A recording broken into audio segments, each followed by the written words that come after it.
Je vais absolument balancer tout ce que j'ai découvert au cours de surtout de ces 15 dernières années, mais enfin déjà avant. Et, mais avant, je voudrais préciser ma position.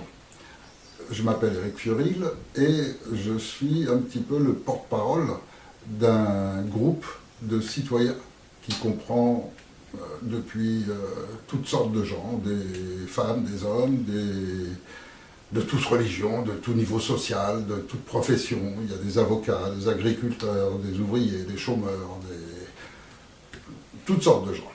Et tous ces gens sont ceux qui ont pris le temps parce que les hasards, les circonstances de la vie, leur ont permis de passer beaucoup de temps sur Internet et de découvrir peu à peu, parce qu'à chaque fois que quelqu'un a une information, il la transmet. Et en fait, c'est ça l'intérêt d'Internet, c'est que les informations circulent et permettent à beaucoup de gens qui sont intéressés par essayer de comprendre notre société, ce qui se passe, parce qu'ils se préoccupent de l'avenir de leurs enfants, parce qu'ils se préoccupent de toutes ces affaires dans le domaine de la santé, l'éducation nationale, dans tous les domaines, où ils voient bien que ça se passe mal, et donc qui se posent des questions et qui trouvent des réponses en allant chercher des explications à travers justement la découverte de la réalité, celle qui n'est jamais dite par les médias.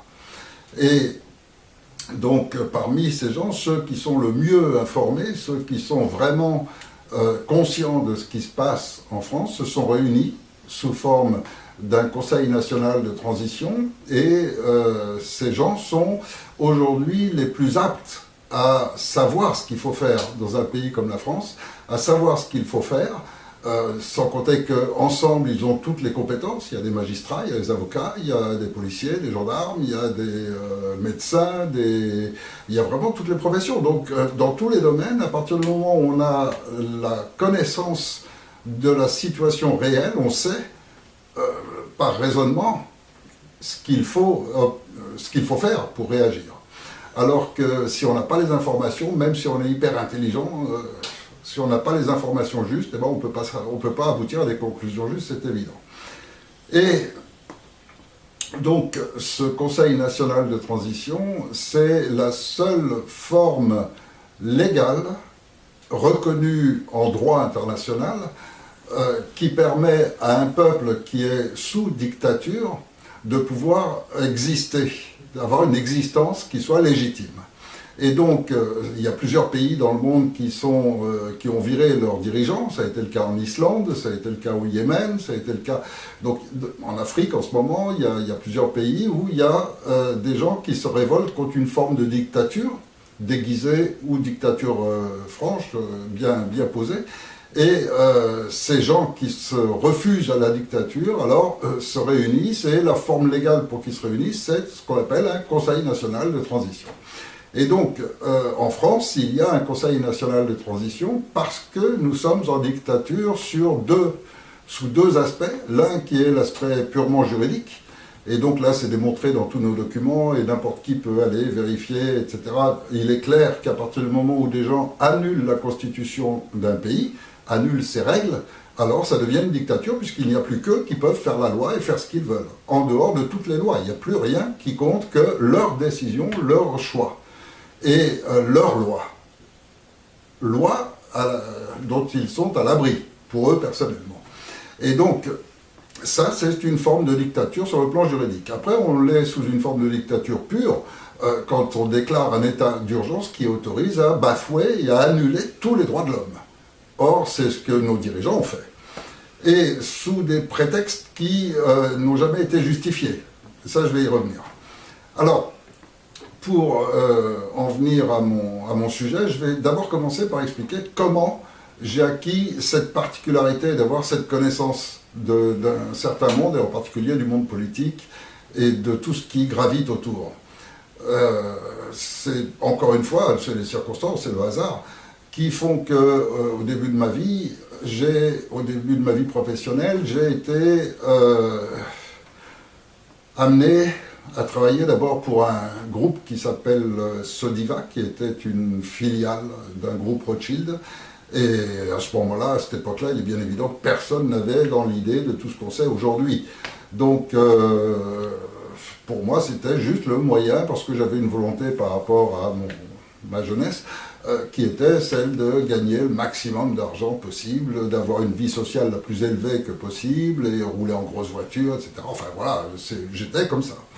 Et donc j'ai travaillé dans ce groupe qui vendait du placement financier à travers des montages d'anonymat qui permettaient aux commerçants et aux petites entreprises de cacher l'argent noir. Donc là, j'ai commencé à découvrir un petit peu comment des gens étaient assez habiles pour juridiquement faire des montages permettant d'escroquer le fisc français, d'escroquer les impôts, et en même temps qu'ils s'enrichissent eux-mêmes au passage avec de très beaux bénéfices. J'ai ensuite, j'y suis pas resté longtemps. Ensuite, je suis passé dans un autre groupe qui était tout à fait similaire et maintenant qui s'est bien développé, mais à cette époque-là, il était en train de naître et j'ai fait partie de la première équipe qui a lancé ce groupe qui s'appelait AFER, A-F-E-R. Et ce groupe vendait aussi des formes de placements financiers liés aux assurances et à des placements en bourse, enfin bon. Je ne vais pas rentrer dans les détails, ça remonte à 40 ans, donc je ne vais pas non plus mémoriser tous les points de détail. Toujours est-il que ça m'a conduit à vouloir rester dans ce monde qui rapportait beaucoup. Et donc, je suis entré ensuite dans une société qui diffusait de la pierre précieuse et du diamant en tant qu'investissement. Alors là, par contre, j'y suis resté assez longtemps. J'ai escaladé, on va dire, les marches très rapidement. Et j'ai occupé une position assez haute dans cette société, où il y avait quand même plus de 1000 employés. Et dans cette société-là, j'ai commencé à découvrir un petit peu le monde des gens qui placent des fortunes en diamants, en pierres précieuses. J'ai commencé à rencontrer des gens intéressants. Mais c'est surtout à cette époque que, donc là je parle des années, tout ce que je vais dire se passe entre 75 et 95. Et donc là je parle des années fin 70, où le hasard donc me conduit à travers tout cela à faire toutes les boîtes de nuit, à mener la vie que j'aimais. Et à cette époque-là, j'aimais les casinos, les boîtes de nuit, le champagne, les filles, enfin bon, voilà, c'était ma vie. Et donc, je fais connaissance d'un patron d'une boîte de nuit qui était un club privé, disons, de très haut de gamme. Et ce petit club privé, en plein centre de Paris, le patron de ce club était quelqu'un de très spécial. Et il s'est trouvé qu'il m'a un petit peu pris comme un fils adoptif, on va dire. Comme si... Et puis petit à petit, les liens sont créés, et puis il a voulu m'aider dans mon travail, puisque mon travail consistait donc à vendre des pierres précieuses, du diamant, à des gens qui voulaient investir des sommes sans qu'elles soient déclarées, puisque à cette époque-là, le diamant pouvait se vendre de forme anonyme, et donc c'était parfaitement légal que les gens achètent anonymement, ce qui fait que ça leur permettait de cacher des sommes énormes sous un tout petit volume. Et donc, en dehors de l'activité normale, qui m'a fait connaître déjà pas mal de monde, lui m'a aidé en me présentant tous les gens qui avaient des vrais et gros moyens. Et tous ces gens le fréquentent parce que lui est un personnage.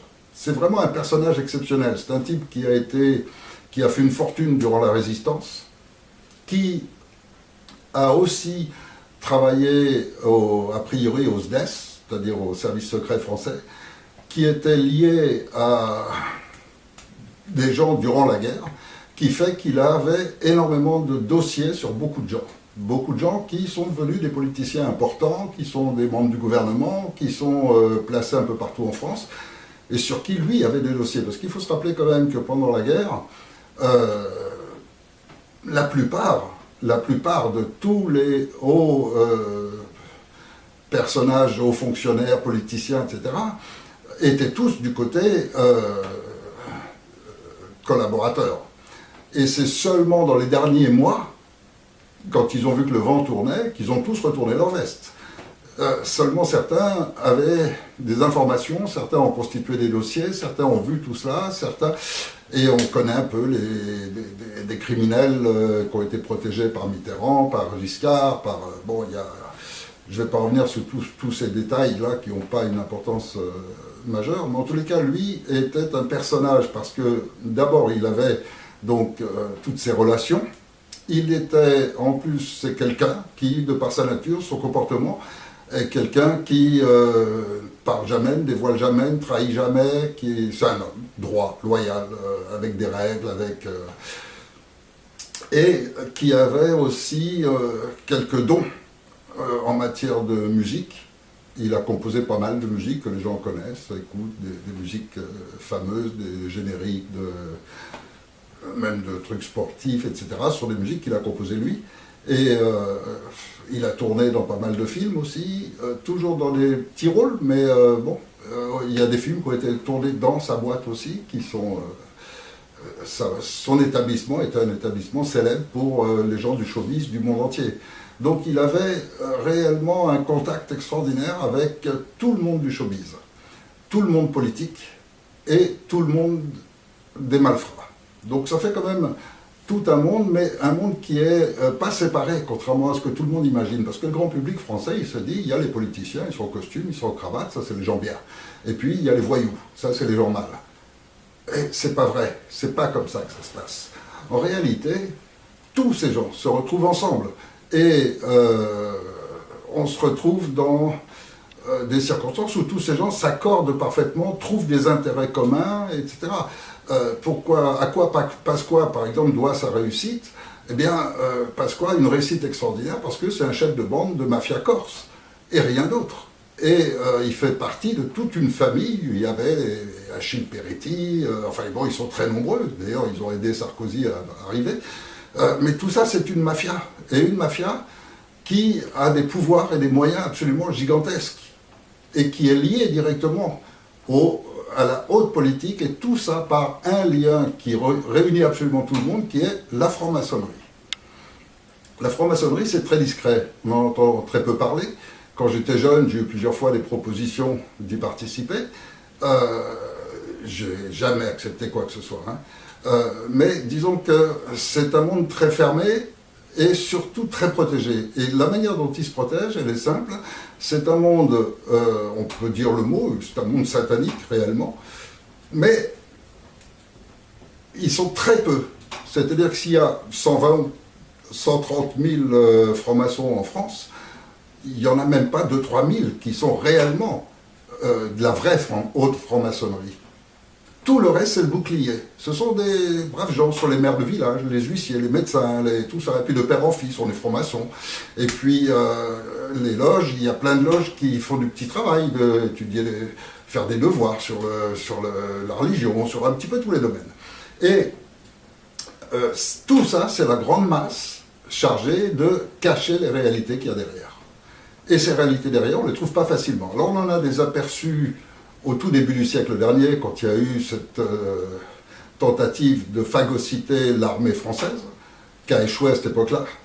Malheureusement, Sarkozy est arrivé et lui, il a réussi quand même à le faire. Mais avant, on est resté toute une période où l'armée française était digne et n'était pas du tout phagocytée par la franc-maçonnerie, ou très peu.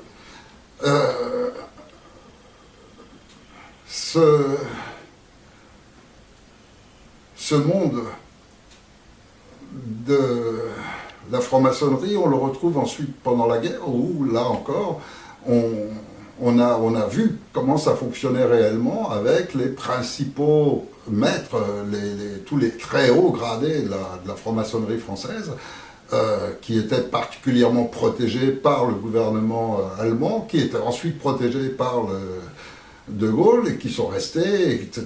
Et ils ont acheté leurs droits en vendant les listes de tous les francs-maçons à l'époque. Et donc, eux ont vendu tous leurs collègues. Parce que le principe de la haute franc-maçonnerie, c'est que tous les petits francs-maçons, c'est du bétail. C'est un bétail un petit peu plus évolué que le reste du peuple, mais pas plus que ça, quoi. Ils les sacrifient à n'importe quel moment. Et on a vu pas mal déjà de sacrifiés. Alors, mon but en dévoilant un petit peu tout ça, c'est que les gens comprennent comment j'ai pu acquérir une connaissance particulière pas seulement par la lecture, c'est-à-dire que j'ai lu énormément et j'ai cette capacité de lire énormément, et vite, et beaucoup. Donc, de toute ma vie, j'ai adoré lire et je continue.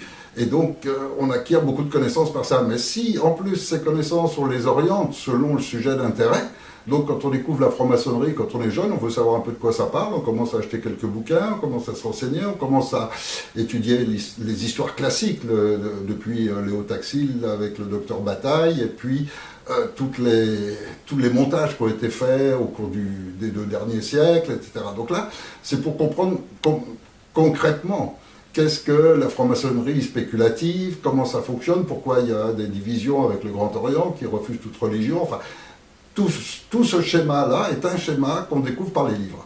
Mais par contre, si on veut comprendre vraiment un monde, un univers, il faut en connaître les gens, il faut vivre parmi eux, et il faut écouter leurs réflexions, parce que des fois ce sont des petites réflexions qui vous décrivent un état d'esprit, un concept. Si par exemple vous ne connaissez rien du tout en sport, comme moi par exemple, je ne connais absolument rien en football, je ne sais même pas combien ils sont.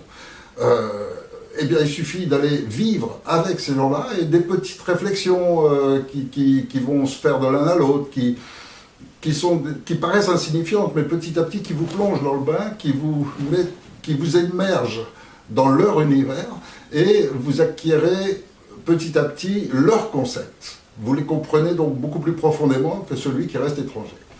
Et c'est vrai dans tout, dans n'importe quel métier, quel travail, parler avec une caissière Carrefour, il y a une ambiance, il y a quelque chose de particulier dans ce genre d'activité qu'eux comprennent et que celui qui passe comme client ne se rend pas compte. Donc si vous voulez, dans tous les domaines c'est la même chose. Et donc, grâce à ce personnage, il m'a présenté tous ceux qui pour moi pouvaient être des clients potentiels. Et donc, beaucoup se fait par relation, et la confiance s'établit aussi par les relations. Et donc lui m'a présenté toutes sortes de gens. Et alors, voilà le genre d'anecdotes à partir desquelles on commence à se faire une idée des réalités. C'est un exemple que je donne là, mais je me suis trouvé un jour à table, et il y a un témoin, je ne sais pas s'il se rappellera, parce que c'était, tu sais, quand il y a une discussion à table, vous avez vos voisins à côté, vous avez plusieurs personnes, et puis un personnage, une personne qui était là, un sénateur. À un moment, il sort une réflexion comme ça dans la discussion en disant « mais il y a vraiment quelque chose qui ne va pas du tout dans la République ». Bon, à ce moment-là, je tends l'oreille, et puis les gens attendent un petit peu, donc si vous voulez, c'est un petit peu, les conversations se suspendent, les gens attendent la suite, qu'est-ce qu'il va dire.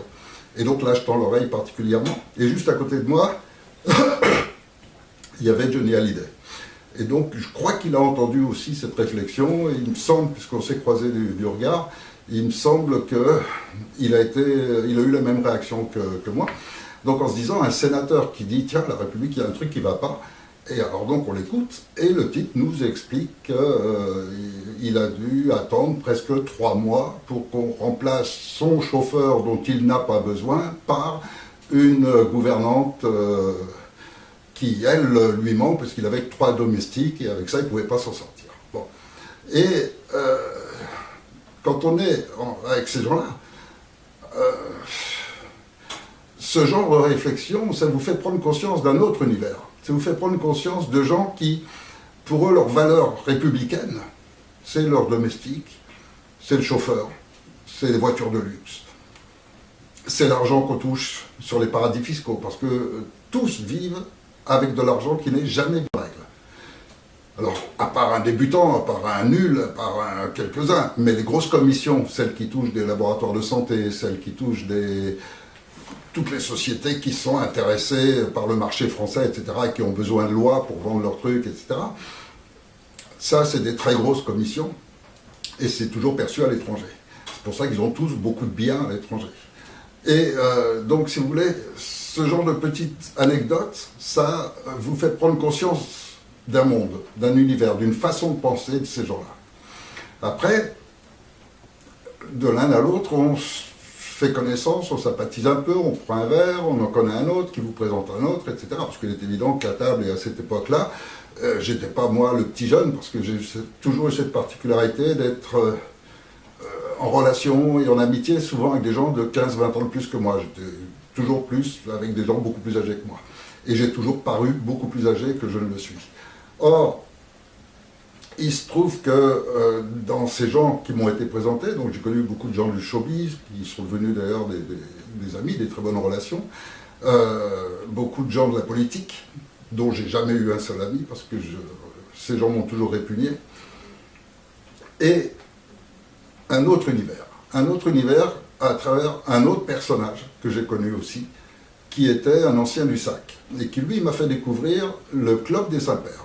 Alors, je pense que ce club n'existe plus, ou s'il existe toujours, en tous les cas, les patrons ne sont pas responsables de ce qui se passe chez eux, surtout 30 ans après. Et puis il y a certaines choses que je veux dire qui sont sous prescription, il y a plus de 20 ans, donc plus personne ne risque rien, et je ne vais pas donner les noms. Mais il y a le club des Saints-Pères, c'était un petit peu le repère du SAC. Le SAC, c'était les hommes de main,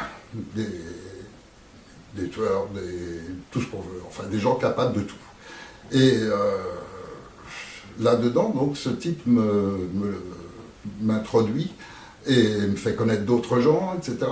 Et puis, la confiance s'établit, et puis il y avait les équipes de Pasqua qui commençaient à être là aussi et qui se mélangeaient avec eux.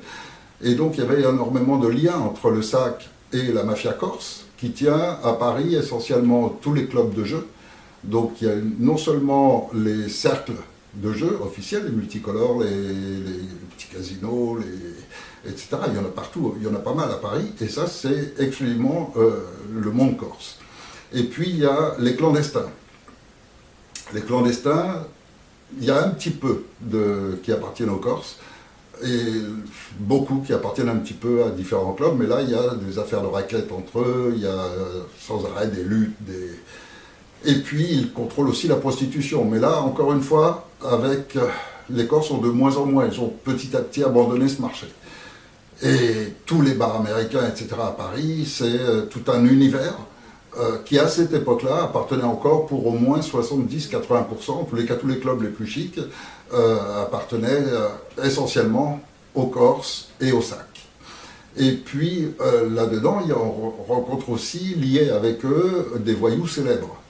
Et tout ça représente un monde de gens qui se retrouvent tous les soirs dans les boîtes, qui flambent des sommes astronomiques, en champagne, en filles, en tout ce qu'on veut, et qui ont leur point de repère. Donc plein de fois, j'ai fait des nuits avec un ou l'autre, mais particulièrement avec un avec qui il y a des liens d'amitié qui s'étaient créés, et puis qui m'a un petit peu fait connaître tout ça, fait découvrir tous les endroits cachés, des bars tout simples où il y a une porte privée, derrière il y a un escalier qui descend, il y a une cave immense avec plein de gens en train de jouer à la roulette, enfin les tripots clandestins, ce qu'on appelle, tout ça, il y en avait plein à Paris. Et puis des petits bars qui sont fermés, seulement quand vous tapez d'une certaine manière à la porte, finalement ils sont ouverts. Mais par une porte de derrière, on vous fait rentrer, et puis en fait le bar il est animé toute la nuit, alors que normalement, officiellement, il est fermé à minuit. Donc tout ça c'est classique, c'est quelque chose que j'ai vécu et que je connais parfaitement, du moins à cette époque-là. Aujourd'hui il ne reste sûrement pas grand-chose. Toujours est-il que ce type m'a introduit dans ces milieux, fait connaître beaucoup de gens, fait connaître des gens qui ont des moyens assez extraordinaires, mais aussi des gens qui sont capables de tout, des vrais psychopathes. Et qui n'ont pas l'apparence, contrairement à ce qu'on peut imaginer. En tous les cas, moi, celui que je connais, qui est un type vraiment dont j'avais peur, c'est un type qui était, il mesurait même pas 1m70, il avait l'allure un petit peu rondouillard, l'air de rien, mais c'est un type qui fait peur, à tout le monde d'ailleurs. Et ces gens-là habituellement travaillent que sur Paris. Mais de temps en temps, quand il y a une opération spéciale, alors c'est tout un déplacement, etc. Mais n'importe où en France, ils peuvent intervenir. Et ils sont tous liés par cette franc-maçonnerie qui leur fournit toute l'administration. Et l'administration, c'est quoi? C'est les fausses cartes bleues, les faux chéquiers, les faux papiers d'identité, tout ça. Il y en a en pagaille, et autant qu'on en veut. Et à cette époque-là, par exemple, pour se financer, Pasqua et toute son équipe, ils avaient monté un réseau de vente de fausses monnaies. Et tous les matins, il y a des types qui arrivaient avec des valises de billets de 500 qui vendaient à 100 francs. Alors 500 euros, aujourd'hui ce serait 500 euros, parce que ça revient à peu près maintenant au même niveau. Hein. Donc ce serait tous les jours un des types qui arrive dans certains bars précis, avec des valises de billets de 500 francs, et puis les gens viennent acheter des billets de 500 francs, et ils vont les écouler toute la journée, le lendemain ils recommencent. Et en même temps, ils vendent des cartes bleues avec des fausses pièces d'identité. Il n'y a plus qu'à monter la photo et tout, ça prend 10 minutes. Avec des, qu'on appelle ça aussi des chéquiers, des faux chéquiers, enfin toutes sortes d'escroqueries. Et avec tout ça, bah, ça rapporte énormément parce qu'il y a beaucoup de gens. Et là, c'est de tous les genres, tous les petits voyous, tous les loupards, tout ce qu'on appelle la petite délinquance, cambrioleurs et autres, qui ont trouvé là un moyen de se gagner plein d'argent. Et puis le message passe très vite dans Paris, de bar en bar, en un rien de temps, tout le monde est au courant de tout. Il y avait aussi, dans ces mêmes endroits, mais là c'était pas la même heure, ça c'était tous les matins vers 9 heures. En revanche, le soir, il y a des boîtes spéciales à Paris où se vendent toutes les marchandises qui sont saisies par les douanes, par la police, etc. Et bah, je ne sais pas comment ça se passe, j'ai jamais eu le détail remontant tout en haut, mais toujours est-il que ces marchandises aboutissent dans certains bars et on peut... à l'époque, aujourd'hui ça n'a plus de sens, mais à l'époque on vendait des magnétoscopes qui valaient 3-4 000 francs. Dans le commerce, on les touchait à 300 francs. C'était 10% du prix. Et puis, il y a un autre niveau encore, qui est celui, là c'est des faveurs pratiquement, et moi j'en ai profité, c'est peut-être une des rares choses que j'ai faites qui soit vraiment illégale. J'ai profité, parce que j'adorais les grosses voitures, j'en avais deux, et on me propose une Porsche qui valait peut-être 120 ou 130 000 francs, et on me la propose à 10 000 francs avec les papiers et tout. Bon, bah, je l'ai acheté. Et j'en ai profité. C'est-à-dire qu'on vous fournit une voiture qui est sûrement une voiture volée, ou une voiture saisie en douane, ou une voiture oubliée en fourrière, enfin j'en sais rien. La provenance, toujours est-il que c'est un véhicule parfait, neuf pratiquement, et livré avec une carte grise qui sort vraiment de la préfecture, qui est une bonne carte grise, à votre nom, etc. C'est-à-dire que tous les papiers sont en règle. Et donc on peut la revendre 3 mois après à 70 000 francs. Donc, ça, c'est un univers. Et ça, c'est l'univers de la politique. Parce que tous ces gens sont liés ensemble. Et les politiciens, eux, travaillent là-dessus en permanence. C'est leur gagne-pain permanent. C'est en plus de leur fonction, de leur salaire, des commissions qui touchent pour faire passer des lois, etc. En plus, ils ont ces réseaux-là. Tous les réseaux de franc-maçonnerie et liés donc à la criminalité sont directement chapeautés par toute la haute franc-maçonnerie. Et la haute franc-maçonnerie, c'est le gouvernement, c'est tous les hauts fonctionnaires, etc. Donc tout ça, c'est l'univers qui dirige la France et qui pille la France. À l'époque, ils le faisaient comme ça. Ensuite, ils ont découvert ce moyen fabuleux que représentent les subventions. Et alors là, ils sont tous mis à créer des associations de tous les côtés qui font agréés pour avoir le droit de toucher les subventions, etc. Enfin, ils mettent au nom de leurs frères, leurs cousins, leurs machins, enfin. Et tous ces gens vivent... alors, les questions que moi je me posais, j'ai approfondi, et puis comme j'avais quelques personnes avec qui j'avais des liens d'amitié presque, ces gens, après, quand on arrive à 4 h du matin, qu'on a fait la tournée des bars, etc., on est tous un petit peu... éméché, parce qu'on a bu quand même quelques verres, et les langues se délient un peu plus. Et donc, je m'attendais, je pensais que certains d'entre eux, surtout ce type que j'ai rencontré, c'était un petit peu comme des tueurs à gages, des gens qu'on paye très cher pour une mission, et puis voilà qu'ils l'assument. Mais en réalité, c'est pas du tout comme ça que ça se passe. En réalité, tous ces gens sont des salariés de l'État, parce que c'est comme ça que ça fonctionne. Tous ces gens ont un statut de policiers ou de gendarmes ou de forces spéciales ou dans une branche de police quelconque, et ils ont des cartes de police et ils sont tous protégés, c'est-à-dire que quand ils sortent n'importe quoi, il ne peut rien leur arriver. Ils montrent leur carte et ça y est, j'appartiens à notre service, et en plus ils ont des passe-droits, ils peuvent entrer partout, c'est extraordinaire le pouvoir qu'ils ont. Et ce pouvoir, ils le prêtent, ils le vendent, ils s'en servent bien sûr. Et puis, de temps en temps, ils rendent service aussi. Je reconnais que là aussi, j'en ai profité, dans le sens où, un jour, en discutant, je dis, je suis désolé, j'arrive avec plus d'une demi-heure de retard, mais les embouteillages, pas possible et tout. Et le gars, il me dit, mais t'as pas un gyrophare? Non, je l'ai pas. Bon, écoute, fais-moi penser, demain, je te rapporte un. Et le lendemain, effectivement, il m'a apporté un gyrophare qu'on branche sur l'allume-cigare et qu'on sort quand on veut, avec la plaque bleu-blanc-rouge qu'on met sur le pare-brise. Et puis avec ça, c'est vrai que quand on arrive au carrefour, au lieu d'être à la queue, on passe et puis les flics arrêtent toutes les voitures pour vous faire passer. C'était très agréable. Donc pendant quelques temps, j'ai roulé à Paris. Je ne perdais jamais de temps dans les embouteillages. Mais ça, c'est leur mode de vie permanent, continu.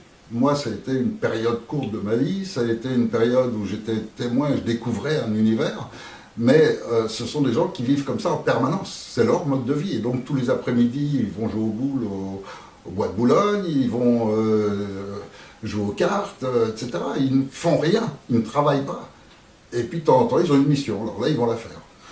Alors, quand on voit tous ces gens qui flambent des sommes qu'on n'imagine même pas, que les gens peuvent flamber des sommes aussi énormes, et qui vivent tous à un niveau... c'est les plus grands restaurants de Paris, ils ne vivent que dans ce qu'il y a de mieux, et ce qu'il y a de plus cher, forcément, ça va ensemble.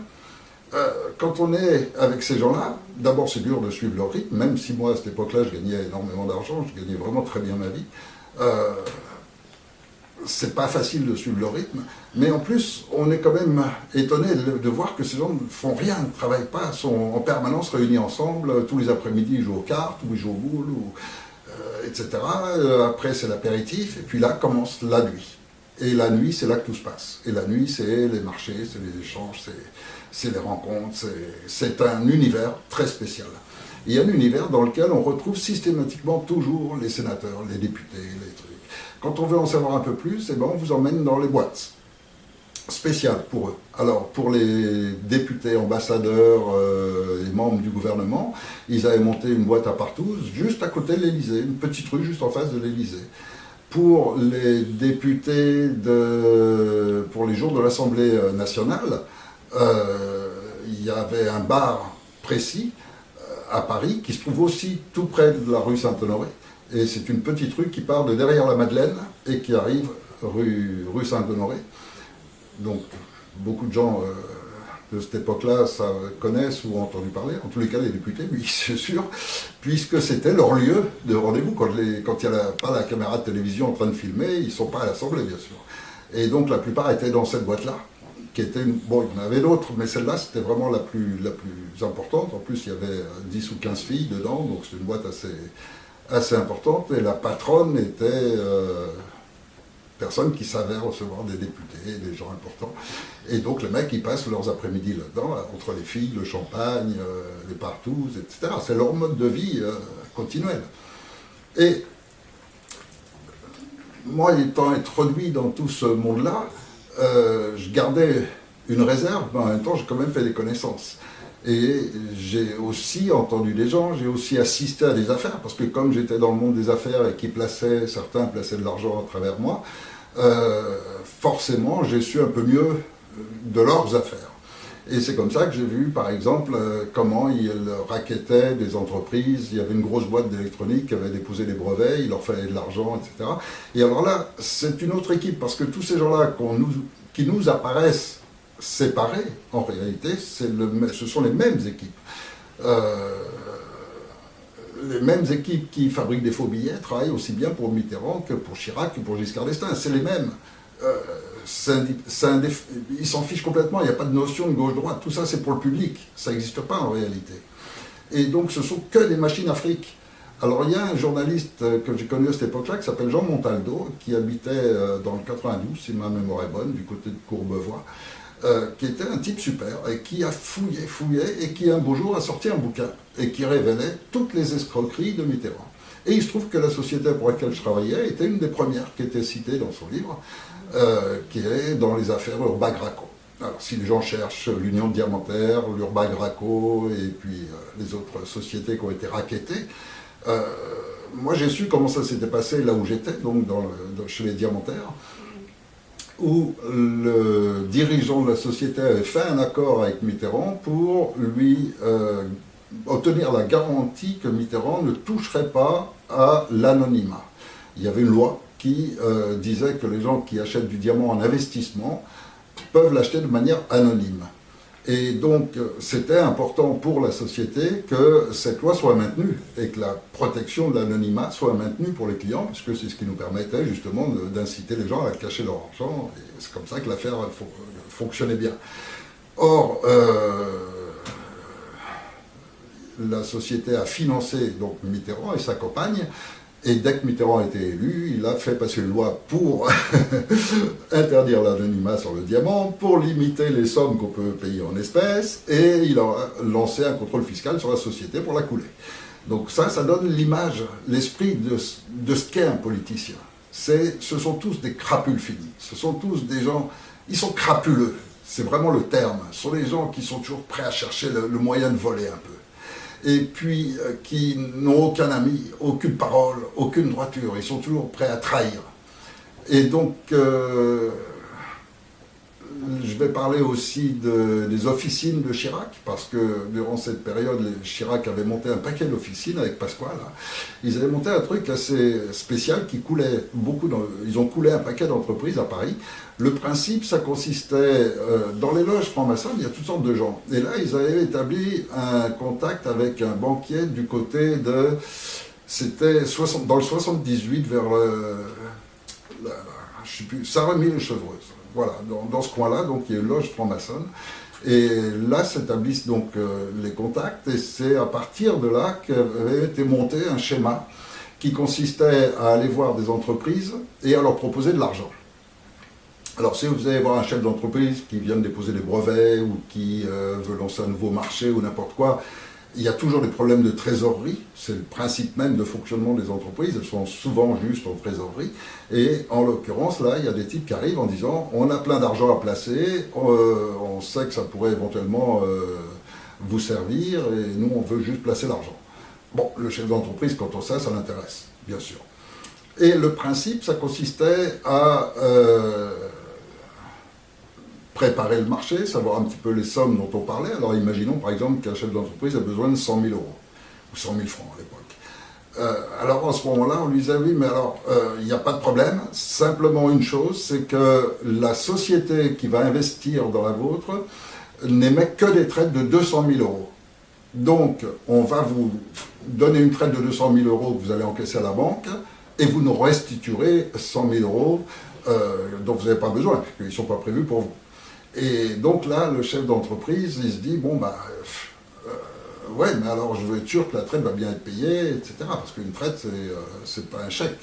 Donc là-dessus, les gars en question lui garantissaient la validité de la traite, mais surtout le rassuraient complètement en disant, écoutez, c'est très simple, de toute façon, on va vous déposer la traite, et puis comme ça, vous allez pouvoir la remettre à votre banque, qui va se renseigner sur la société qui émet la traite, c'est un groupe, je crois que c'est un GIE, un groupe d'intérêt économique, donc ce genre de montage que savent faire les politiciens, et la banque de cette société va vous garantir la traite, ce qui fait que vous êtes tranquille. Bon, et il laisse passer quelques jours, et effectivement, le type, quand il a la traite en main, il va à sa banque, il la donne en disant au banquier, écoutez, voilà, je voudrais escompter la traite, c'est-à-dire avoir l'argent tout de suite. Le banquier est content de le faire parce qu'il va prendre 2 ou 3% sur le montant, sur la période de la traite, et puis la traite tombera à échéance 3 ou 6 mois après, et le banquier donc ne prend pas de risque. Et le banquier s'intéresse simplement, comme le client et qu'il s'agit d'une somme, le client ayant insisté, il va se renseigner sur la traite. Et là, il va appeler donc la banque émettrice de la traite, c'est-à-dire en l'occurrence la société, la banque de la société qui fait la traite. Et là, il va avoir les meilleurs renseignements.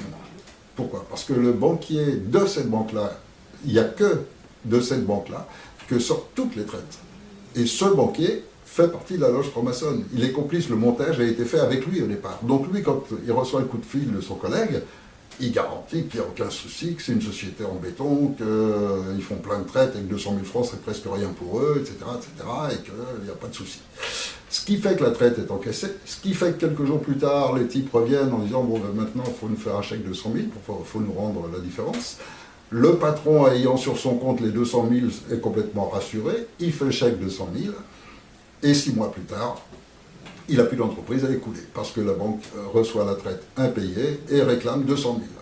Le type a déjà perdu 100 000 qui s'est fait, plus les autres 100 000 qu'il a utilisés entre-temps, et il est raide, il n'a plus d'argent, il est complètement, et beaucoup ont coulé.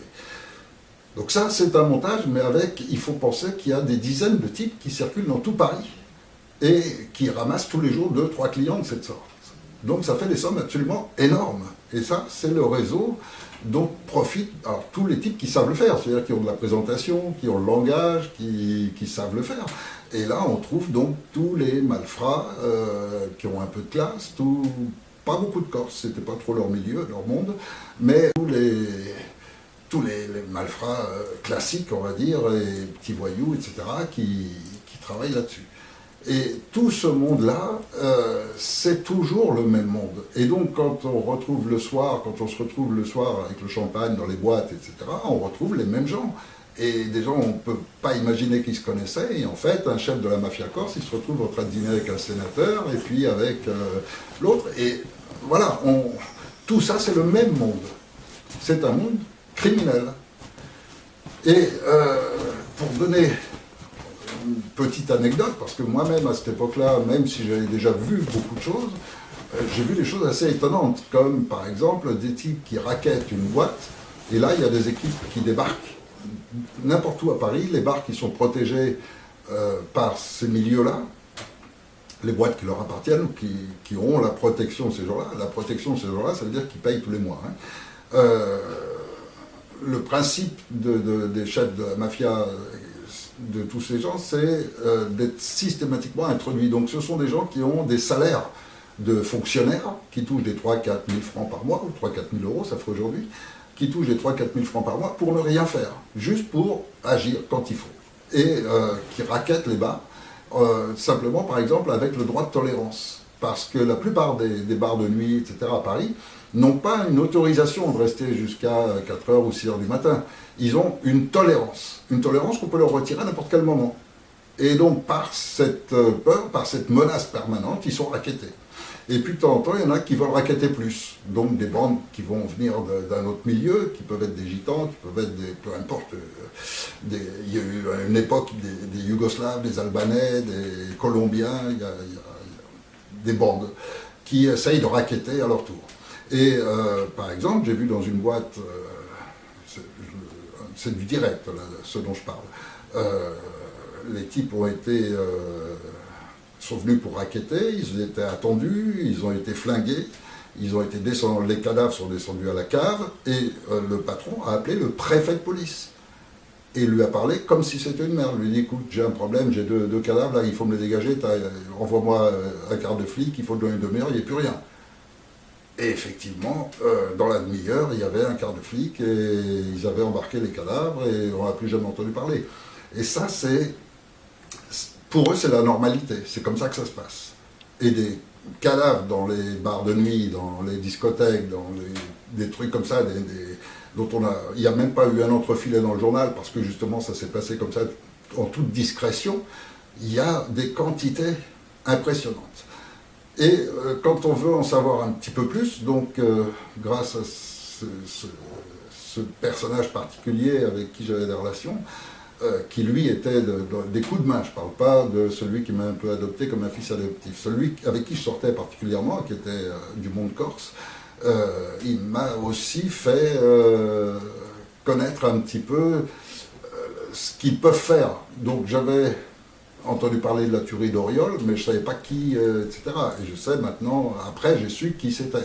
Mais voilà, ce sont des gens qui peuvent tuer père, mère, enfant, etc. sans la moindre gêne. Quand c'est fait, ils sortent, ils vont boire le champagne, ils rigolent ensemble. Ça les atteint en rien, ce sont des vrais psychopathes.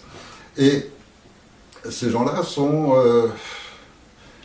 c'est une façon, c'est un état d'esprit très particulier quand on est en lien avec ces gens-là. Et donc, de temps en temps, après beaucoup de verres et pas mal de mois passés ensemble et à se connaître, et on commence à être connu soi-même. Donc on va dans les endroits, tout le monde vous reconnaît, etc.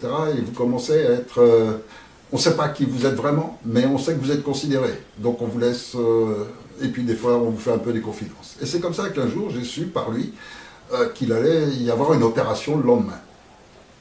Alors, bon, j'étais quand même curieux et Donc j'arrive à obtenir assez de détails pour savoir que ça allait se passer dans l'après-midi et que des types allaient flinguer des gens qu'il fallait flinguer. Alors on se demande toujours si les gens ne sont pas en train de se vanter, si c'est pas... etc. Alors le lendemain, je vais dans la rue en question, je ne savais pas exactement où c'était, mais il n'y avait pas beaucoup de bars dans cette rue, donc je m'installe en face d'un bar qui était en fait le seul qui correspondait à peu près à la description qu'il m'avait donnée, qui était à proximité de l'hôpital dans le 15e arrondissement. Et j'attends tranquillement en face et effectivement, je vois les 3 mecs qui débarquent en grande tenue d'infirmiers, avec des masques d'infirmiers, ils rentrent dans le bar et puis ça commence à tirer de tous les côtés, etc. Et puis ils ressortent tranquillement quelques minutes plus tard. Il y a même une balle qui n'arrivait pas trop loin de moi, puisqu'il y a une vitrine juste à côté où j'étais qui est descendue. Et cette opération-là, le lendemain, il n'y avait pratiquement rien dans les journaux. Il y a eu un petit entrefilet quelque part, et voilà, on n'en a pas entendu parler. Ça ne fait pas la une des journaux. Et des opérations comme ça, il y en a énormément, dont on ne se doute pas, dont on ne sait pas. Et combien de gens accidentés, combien de gens asphyxiés dans leur voiture, combien de gens suicidés au cours de ces opérations, parce que c'est la commande. Et ça, il me l'a bien expliqué, la commande précise toujours s'il faut que ça paraisse un accident, un suicide, ou s'il faut que ça paraisse bien un assassinat de façon à avertir les autres, ou quoi. Il y a une utilité à l'opération. Donc voilà, tout ça pour dire que de toute cette période qui a duré pour moi une quinzaine d'années, j'ai vraiment assisté à une multitude de fêtes, à une multitude de choses, mais surtout j'en ai tiré cette ambiance, cette mentalité générale. Et tout ça s'est un petit peu clôturé par la découverte d'un autre schéma de fonctionnement, mais alors celui-là à un autre niveau, un niveau très haut, qui est celui d'un groupe de presse. Moi, entre-temps, j'avais arrêté le diamant et j'avais monté un cabinet juridique spécialisé dans l'audit. Et donc, je faisais de l'analyse financière et de l'audit d'entreprise. Et puis, je me retrouve un jour dans un groupe de presse assez important et je découvre ce groupe de presse qui avait des problèmes et qui voulait un prêt de quelque chose d'assez énorme. Et qui voulait donc que j'exécute une mission d'audit, c'est-à-dire d'examen de la situation et de la présenter pour aider à l'obtention d'un prêt. Et quand je travaille dans cette boîte-là, je découvre des choses absolument ahurissantes. À savoir qu'en voyant le bilan, déjà, je constate immédiatement que la société ne devrait même pas exister. Elle ne gagne pas un rond et elle fait qu'en perdre. Et en fait, elle survit que par des prêts bancaires qu'elle prend à go, qui s'accumulent, un prêt qui rembourse un peu l'autre et qui continue, etc. Mais comment on fait pour avoir des prêts comme ça alors que tu devrais être en rouge à la Banque de France, etc. Alors je recherche les bilans précédents, donc je regarde les années -2, -3, je dis, mais c'est même le montage du bilan lui-même, il ne tient pas la route. Le comptable est totalement véreux. Donc je vais voir le cabinet expert comptable qui fait ça. Et effectivement, je me fais expliquer les choses. Et effectivement, c'est du montage, mais pur et simple, quoi. Tous les chiffres sont inventés. C'est tout faux. Il n'y a rien qui tient la route là-dedans. Et normalement, à l'examen, ça devrait immédiatement passer en justice. La boîte devrait plus exister depuis longtemps. Elle n'a jamais payé une facture à aucun imprimeur, rien. Elle escroque tout le monde. Enfin, et ça dure depuis des années. Alors, par le patron de cette boîte, je découvre comment fonctionne tout ça. Et tout ça, c'est la haute franc-maçonnerie. Là, on arrive déjà à un niveau de franc-maçonnerie assez élevé. Le principe, c'est que dans la boîte, il y a un sénateur qui s'est associé. Et ce sénateur recommande un cabinet comptable qui est aussi donc un frère. Et ce cabinet comptable se prête à toutes les manipulations, présente un bilan qui tient à peu près la route, et à chaque fois, grâce à ça, il soutire de l'argent aux banques. Et le fonctionnement lui-même, c'est-à-dire toutes les plaintes, les unes après les autres, de tous les imprimeurs, de tous ceux qui ont été escroqués par ce groupe, arrivent systématiquement donc à Paris. Et là, c'est le sénateur en question qui intervient auprès d'un autre frère, qui est le procureur et qui classe le dossier. Et ça, c'est le principe des affaires classées. La grande force de la franc-maçonnerie, c'est d'avoir pénétré la justice par le biais des procureurs, qui ont la possibilité de cacher des pièces, de soustraire des pièces d'un dossier, d'ajouter des fausses pièces dans un dossier. Ils ont la main dessus. Et en même temps, ils ont aussi la possibilité de classer les affaires, de faire disparaître, de créer des... Ils peuvent faire absolument tout ce qu'ils veulent. Et là, c'est le nœud de la manipulation juridique. Et donc, ce sénateur a un frère, c'est de la même loge ou d'une autre loge, peu importe, dans tous les cas, la référence qui est bien placée au parquet de Paris. Et à partir de quoi, donc, toutes les plaintes sont classées. Elles n'aboutissent pas, elles sont nulles, il y a un vice de forme, il y a toujours quelque chose. Mais en tous les cas, il n'a jamais été inquiété, et personne n'est inquiété. Simplement, ce sénateur, il prend sa part. Et donc, il aide à ce que le groupe n'ait jamais d'ennui juridique et judiciaire. Il aide à ce que le groupe continue d'exister, et ce groupe ne vit que sur l'argent volé aux banques, par des faux dossiers, faux montages, etc. Je reconnais que j'ai participé au dernier, donc qui leur a permis de retrouver pour 2-3 ans d'avenir. Et à l'occasion de ça, j'ai connu ce fonctionnement plus direct encore que par l'étude des dossiers, des papiers et des discussions avec le patron. Je l'ai connu aussi par la sortie en espèces. À peine le prêt était obtenu, on a vu débarquer ce sénateur, il lui fallait 100 000 francs tout de suite en espèces parce qu'il voulait se taper une nana pendant 8 jours aux Antilles ou à La Réunion, je ne sais plus où il allait, enfin. Et donc il partait dans les îles et il lui fallait 100 000 francs en espèces pour sa semaine. Et donc on lui a trouvé les 100 000 francs, il est parti avec. Et c'est leur fonctionnement permanent. Voilà l'univers de la haute franc-maçonnerie qui contrôle donc à travers les procureurs et les parquets, ils contrôlent toute la France. À travers les préfets, ils contrôlent toutes les forces armées. Donc en fait, peu importe que vous votiez gauche-droite et tout ça, ça ne veut rien dire. Ça n'a aucun sens, ça n'a aucune importance. Le vrai pouvoir en France, c'est la franc-maçonnerie. Alliée avec toutes les mafias, avec tout ce monde-là qui profite de l'argent de la franc-maçonnerie, parce que la franc-maçonnerie ramasse tout l'argent de France, à travers les subventions maintenant. Alors ça a été le coup magistral de ce montage des subventions, et ils ont cette force de contrôler la loi, puisque tous les politiciens sont tous de la franc-maçonnerie. Donc dans tous les gouvernements, systématiquement, vous trouverez toujours au moins plus de la moitié des ministres, alors on en met toujours quelques-uns qui ne sont pas francs-maçons, à des postes secondaires qui n'ont pas d'importance ou quoi, mais pour l'image, pour pas qu'on dise ils sont que de la franc-maçonnerie. Mais enfin, tous les postes clés sont systématiquement réservés à la franc-maçonnerie. Donc la justice, la police, donc l'intérieur, le ministère de l'Intérieur, le Premier ministre, tout ça, systématiquement c'est la haute franc-maçonnerie. Et la drogue fonctionne et les alimente de la même manière que les subventions. Ce sont leurs mamelles. C'est avec ça qu'ils s'enrichissent. Et ils s'enrichissent, mais fabuleusement. Parce que tous les réseaux sont contrôlés par l'ensemble. Et partout en France, il n'y a pas un endroit de France où quelqu'un peut sainement, par exemple, monter une entreprise qui gênerait la franc-maçonnerie. C'est pas possible. Donc dès qu'une entreprise gêne, elle aura des ennuis, contrôle fiscal, contrôle de trucs. Ils se servent des services administratifs officiels pour mener à bien leurs affaires. Et ils les mènent de telle manière que multitude de chantiers dans le bâtiment, dans les travaux, etc. Et vous trouverez, c'est pas sans raison qu'on trouve des boîtes comme Lafarge, Bouygues, etc. dans des scandales monstrueux dans les pays étrangers. Et puis, c'est pas non plus sans raison que les journaux français n'en parlent pratiquement jamais. Ils contrôlent aussi tous les médias.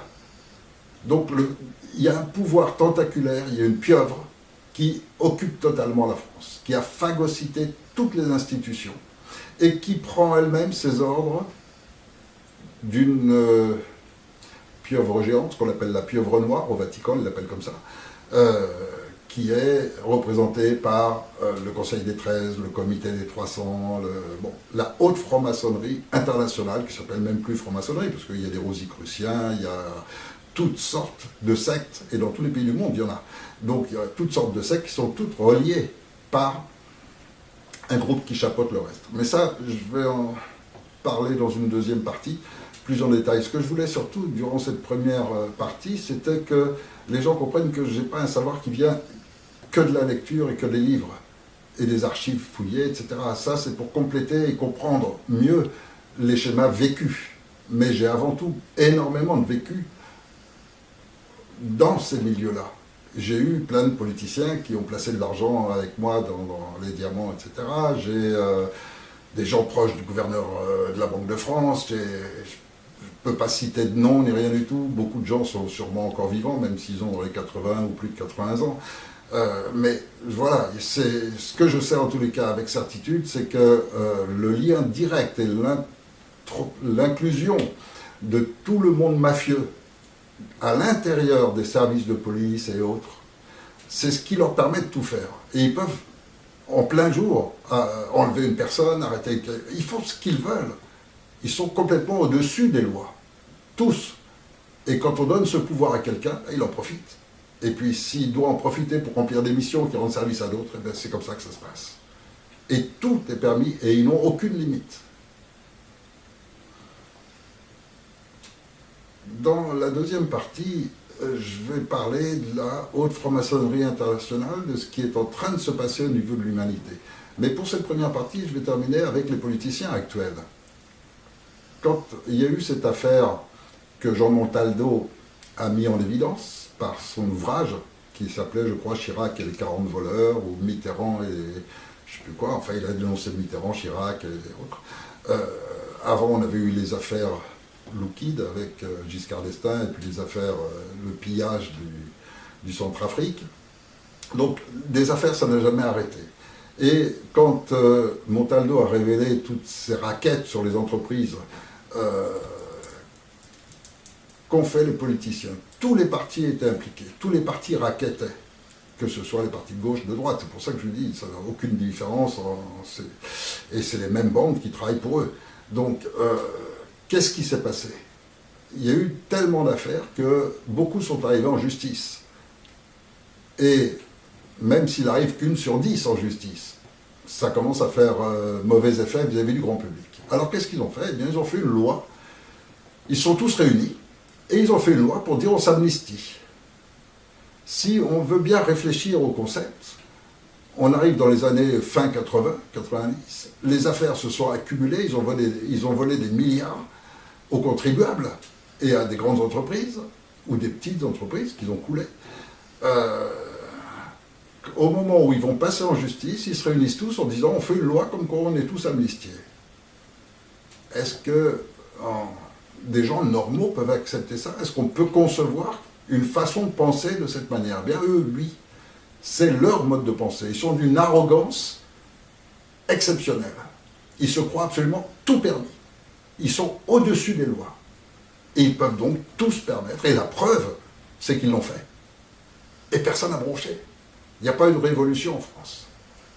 Ils étaient tous coupables de crimes qui les menaient pour pas mal d'années en prison. Alors qu'est-ce qu'ils ont fait? Ils ont fait une loi pour s'amnistier eux-mêmes. C'est incroyable, mais c'est ce qui s'est passé. Et tout ça est vérifiable. Hein. Tout ce que je viens de dire est facilement vérifiable. En ce qui concerne nos politiciens actuels, qu'est-ce qu'ils viennent de faire? Ils ont passé une loi pour le secret des affaires, donc ils sont garantis de continuer à toucher les commissions au Luxembourg ou ailleurs et qu'ils protègent ceux qui leur versent, etc. Donc la loi garantissant la corruption, ils viennent de la voter pour eux-mêmes. Et puis derrière, pour s'assurer de ne pas risquer d'ennui, ils viennent de se voter une loi comme quoi on ne peut pas les attaquer si l'affaire remonte à plus de 12 ans. Or, quand on connaît comment fonctionne la justice et la difficulté pour les rares personnes qui restent intègres et qui veulent fouiller, et ils ne sont pas nombreux puisqu'ils contrôlent tous les médias, etc., donc il reste quelques journalistes libres, mais de moins en moins, eh bien, ils sont complètement à l'abri. Or, si on prend le monde actuel et ceux pour qui les Français qu'on invite les Français à aller voter, il n'y en a pas un qui est propre. Ils sont tous dans les affaires judiciaires jusqu'au cou. Simplement, elles sont plus ou moins révélées. Et en même temps, ça indique aux gens à quel point ils sont manipulés par l'opinion publique. Parce que, au départ, il y a 80 candidats. Or, 80 personnes qui ont un programme pour la France, ont des idées, et voudraient les partager, les offrir à l'ensemble des Français, pour que les Français choisissent ensuite. Qu'est-ce qui s'est passé? Eh bien, c'est tout simple, les médias ont fait le tri. Et les médias ont écarté 70, 75 des 80 candidats. Ils les ont virés, tout simplement. Jamais entendu parler, pas un mot sur eux, rien. Aucun moyen que les Français sachent qu'ils existent, qui ils sont, quel est leur programme, rien. Les médias ont fait le travail de sélectionner les 5-6 qu'il faut mettre en poule finale. C'est eux il faudra choisir parmi ceux-là. Ça, c'est les médias qui l'ont décidé. Le Français, il a juste à obéir aux médias. On lui a dit que c'était un de ces 5, ce sera un de ces 5. Et puis, parmi ces 5, encore une fois, les médias ont pris Fillon et ont dénoncé et ont monté toute l'affaire en épingle sur Fillon, et on trouve que ça partout. Alors, un tas de gens qui se disaient, tiens, Fillon, il a peut-être l'air un peu moins pourri que les autres. Donc, je vais peut-être, clac, il sort tout ça dans les journaux, ça y est, Fillon, on l'a écarté. Alors, ça permet peut-être de replacer Juppé. Seulement, ils auraient fait la même opération sur Le Pen, qui mérite peut-être encore plus que Fillon, et même sûrement beaucoup plus que Fillon. Ils auraient fait la même opération, c'est Le Pen qui aurait été écarté. Mais non, Le Pen, il ne faut pas l'écarter, parce que Le Pen, il est utile. Il va servir de faire valoir pour lancer ou Macron ou l'autre. Mais tout ça, c'est une manipulation à l'américaine.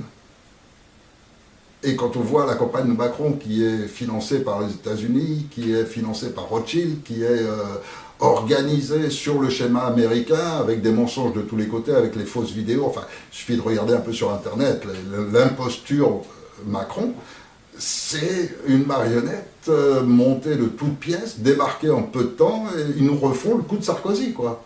C'est le même coup.